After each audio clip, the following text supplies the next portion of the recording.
Hello friends, welcome to Sahis healthy kitchen blogs. ఎలా ఉన్నారు? అందరూ బాగున్నారా? ఈరోజు ఒక మంచి టేస్టీ రెసిపీ చూసేద్దాం. అదే సాటెడ్ వెజ్జీస్ అనమాట. దానికి ముందుగా ప్యాన్ పెట్టుకుని కొద్దిగా ఆయిల్ వేసుకుని, కోల్డ్ ప్రెస్డ్ ఆయిల్ ఏదైనా యూస్ చేసుకోండి. అలాగే గార్లిక్ని సన్నగా కట్ చేసుకుని వేయించుకోవాలన్నమాట. అది వేగిన తర్వాత వెజ్జీస్ అన్నీ వేసేసి వేయించుకోవాలి. Broccoli, red capsicum, green capsicum, onions ఇలాంటివన్నీ వేసేసి వేయించుకోవాలన్నమాట. కొద్దిగా మనం ఫ్లేమ్ ఎక్కువ పెట్టి వేయించుకుంటే చాలా బాగుంటుందన్నమాట. అలాగే అవి వేగిన తర్వాత మనకి టోఫు ముక్కల్ని వేసేసుకుందాం. టోఫు ముక్కలు కూడా వేగాలన్నమాట. ఇవి కొద్దిగా ఫ్లేమ్ మరీ సన్నగా కాకుండా కొద్దిగా మీడియంలో కానీ హైలో కానీ పెట్టుకుంటే వెజ్జీస్ అన్నీ చక్కగా తొందరగా వేగుతాయి అనమాట. వాటర్ తిక్కకుండా, లేదంటే వాటర్ దిగిందంటే మనకు అంత టేస్ట్ రాదు. సో దట్ టేస్టీగా కూడా ఉంటుంది. దీనికి కావాల్సిన గ్రేవీని అయితే మనం ప్రిపేర్ చేసుకుందాం. గ్రేవీ అనొచ్చు, లేదంటే డ్రెస్సింగ్ అయినా ఏదైనా అనుకోవచ్చు అనమాట. దానికి కొద్దిగా పీనట్స్, అలాగే రోస్టెడ్ సీడ్స్ అన్నీ ఉంటాయి కదా, pumpkin seeds, sesame seeds, flax seeds, ఇవన్నీ అన్నీ కలిపి ఒక 2 to 3 స్పూన్స్ తీసుకున్నాను అనమాట.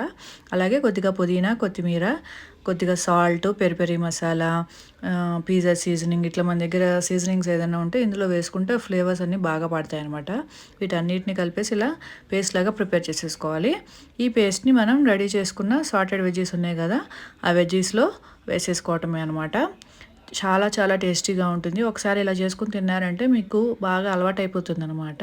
ఇది ఒక 1 pot మీల్ అని చెప్పొచ్చు అనమాట. ఎందుకంటే ఇది ఒక బౌల్ ఫుల్గా తిన్నామంటే చాలాసేపు మనకి ఫీలింగ్గా ఉంటుంది అనమాట. ఎందుకంటే మైక్రోన్యూట్రియంట్స్ ఉంటాయి, అలాగే హై ఫైబర్ ఉంటుంది, ప్రోటీన్ ఉంటుంది, అన్నీ ఒకే దాంట్లో వచ్చేస్తాయి. కాబట్టి మనకి ఇది ఒక్కటి తిన్నా కూడా డిన్నర్ రెసిపీ కానీ, లేదంటే లంచ్ రెసిపీ లాగా తిన్నామంటే ఫుల్గా ఉంటుంది. అలాగే మనకి కావాల్సిన న్యూట్రియంట్స్ అన్నీ కూడా వచ్చేస్తాయి అనమాట. ఒక మంచి వెయిట్ లాస్ మీల్ అనే చెప్పొచ్చు. టేస్టీగా కూడా ఇలాంటి మీల్స్ చేసుకుంటే మనకి బోర్ కొట్టదనమాట. ఏదో డిఫరెంట్గా తినాలి అనుకోకుండా ఇలాంటి రెసిపీస్ చేసుకుంటే టేస్టీగా, హెల్తీగా ఉంటుంది. బాడీ కూడా చాలా హెల్తీగా ఉంటుంది. ఇలా అన్నీ వేసేసుకుని ఒక్కసారి మిక్స్ చేసుకుంటామే.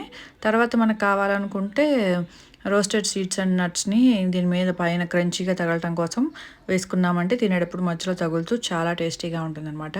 డెఫినెట్గా ట్రై చేయండి. ఒకసారి చేస్తే మీకు నచ్చుతుంది. రెగ్యులర్గా చేసుకుని తినాలనిపిస్తూ ఉంటుందన్నమాట.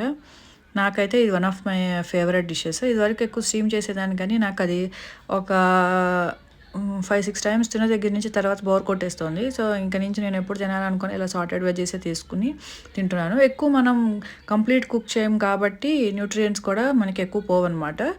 సో సెమీ కుక్ లాగా చేసుకున్నామంటే టేస్ట్ బాగుంటుంది, అలాగే హెల్తీగా కూడా ఉంటుంది. ఇలా పైన సీజనింగ్ తోటి ఫినిష్ చేసేసుకోవడమే. Thank you for watching. Please like, share and subscribe to Sahis healthy kitchen blog. Subscribe.